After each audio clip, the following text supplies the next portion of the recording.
Asian Paints is a behemoth. In the decorative paints segment, they have a market share of 50%. That is insane. But of late, many companies have tried to slowly chip away at its dominance, most notably JSW Paints, who have been trying to make inroads in this market since 2019. For the uninitiated, JSW Paints is part of the $13 billion JSW Group. They made their money in steel and they've been foraying into other domains in a bid to diversify away from steel. But when they tried dabbling with paints a few years ago, they hit a roadblock: Asian Paints. They alleged that the company was trying to stall its growth and lodged a formal complaint with the Competition Commission of India. But wait, what exactly did Asian Paints do? Well, let's start from the top. The year is 2019. 3 years after announcing its intention to sell paints in India, JSW Group sets aside 600 rupees crores to formally begin its expansion. It reaches out to paint dealers in Bengaluru and Hubli. It sends its sales reps to explain the business, the special features, the incentives and all that. They even offer a very unique selling proposition, something called any color, one price. Okay, so imagine going to a dealer and choosing a shade of paint. You'll see thousands of options and hundreds of different quotes. It can all get very confusing, very quickly, and since we're all value conscious, we'll probably pick the cheaper alternative, even if we don't like the color. And JSW Paints wanted to change that. They wanted to offer the same price for all 18 shades. It even called the differential pricing strategy an injustice. Anyway, the dealers were convinced. JSW Paints began accepting advance payments from these dealers and promised to supply the paint soon enough. Now here's the thing, the dealers were crucial to its success. They're the ones selling paint to end consumers. But when JSW Paints tried fostering a relationship with some of these dealers, it seems that they were met with resistance. Some even paid the advance and backed out of the agreement later. And this is when JSW Paints made the most extraordinary allegations. Allegation 1. Asian Paints arm twisted dealers. Asian Paints does have the most extensive dealer network, over 70,000 to be precise. And in theory, they could force their dealer network to act in a manner that excludes competition. And JSW alleged that the company did just that. They said Asian Paints stopped extending discounts, curbed loyalty trips and delayed supplies to dealers who were willing to work with JSW. Allegation 2.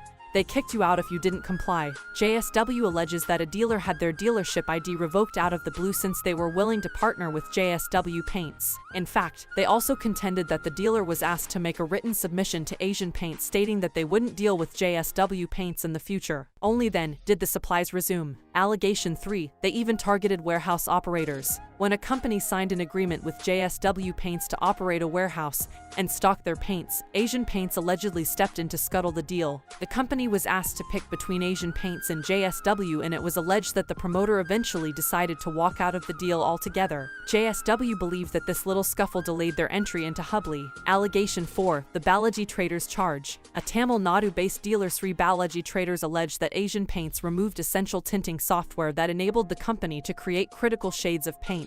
They also argued that they were demoted from being a critical partner. And on the face of it, all this looks pretty bad for Asian Paints. No, I mean, they're a market leader and they're seemingly preventing competition from establishing their foothold. This could have a detrimental impact on consumers who may never have the option of buying JSW Paints. So the Competition Commission of India had to intervene and investigate the matter. But what they found may surprise you. The Director General found that JSW Paints was dealing with about 1591 dealers, and 86% of these dealers also worked with Asian Paints. So if it were a systemic issue, shouldn't more dealers have stopped working with Asian Paints? They also found that Asian Paints, the market leader, was able to add 17 dealers during 2020 and 2021, but JSW managed to add 1591 dealers during the same period. So the exclusionary tactics didn't seem to have had a massive impact on JSW's expansion plans. Also, a higher percentage of dealers discontinued their relationship with Asian Paints when compared to JSW in relation to the net additions they made.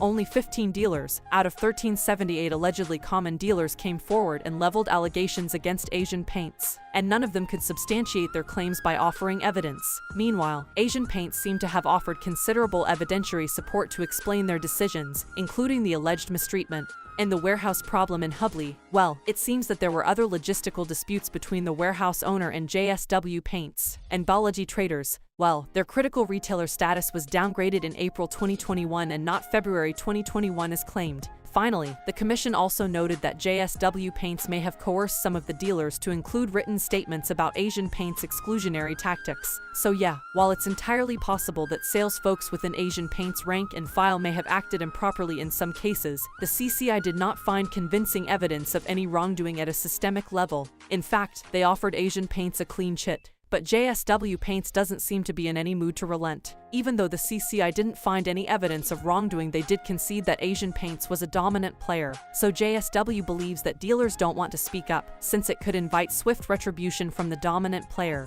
They may even be looking to take the matter to the National Company Law Appellate Tribunal.